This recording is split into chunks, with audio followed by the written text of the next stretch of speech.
What's the fastest you've seen a crowd go from excited to horrified? During a Buffalo Sabres game, Clint Morchuk took an ice skate to the neck, severing his carotid artery and partially cutting his jugular vein. He almost bled out on the ice.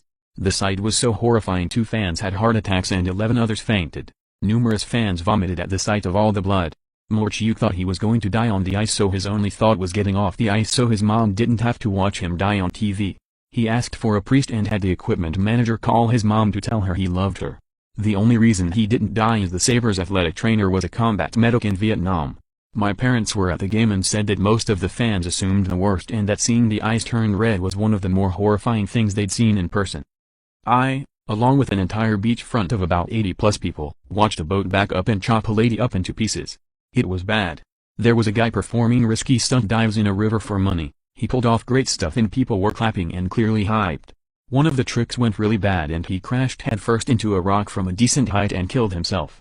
I was at a Bo Burnham show he was recording for hit Netflix special, but unfortunately this part didn't make the cut. He was cracking jokes as usual, then asked everyone in the audience to crack their knuckles on the count of 3. It was the most horrifying evil sound any of us had ever heard. What are some psychology experiments with interesting results? In the United States, 1944, an experiment was conducted on 40 newborn infants to determine whether individuals could thrive alone on basic physiological needs without affection. 20 newborn infants were housed in a special facility where they had caregivers who would go in to feed them, bathe them and change their diapers, but they would do nothing else. The caregivers had been instructed not to look at or touch the babies more than what was necessary, never communicating with them. All their physical needs were attended to scrupulously and the environment was kept sterile, none of the babies becoming ill. The experiment was halted after 4 months, by which time, at least half of the babies had died at that point. At least 2 more died even after being rescued and brought into a more natural familial environment. There was no physiological cause for the babies' deaths, they were all physically very healthy. Before each baby died, there was a period where they would stop verbalizing and trying to engage with their caregivers, generally stop moving, nor cry or even change expression. A death would follow shortly. The babies who had given up before being rescued, died in the same manner, even though they had been removed from the experimental conditions. White rats and black rats were raised separately without seeing each other.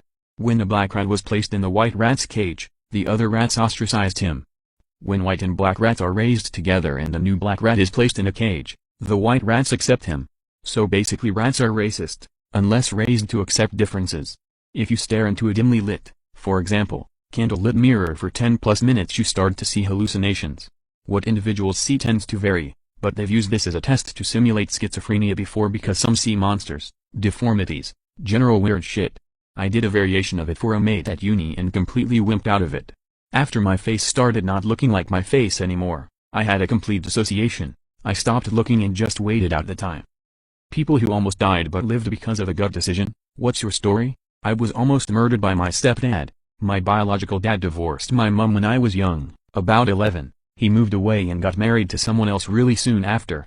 We always knew he was seeing someone behind my mom's back, but this still came as a huge shock to the family. He left me and my mom on our own. We didn't really have any other close family, so my mom only had me to turn to deal with her issues, but as I was so young she ended up turning to drugs instead. This was a downward spiral to her losing her job, us getting evicted and having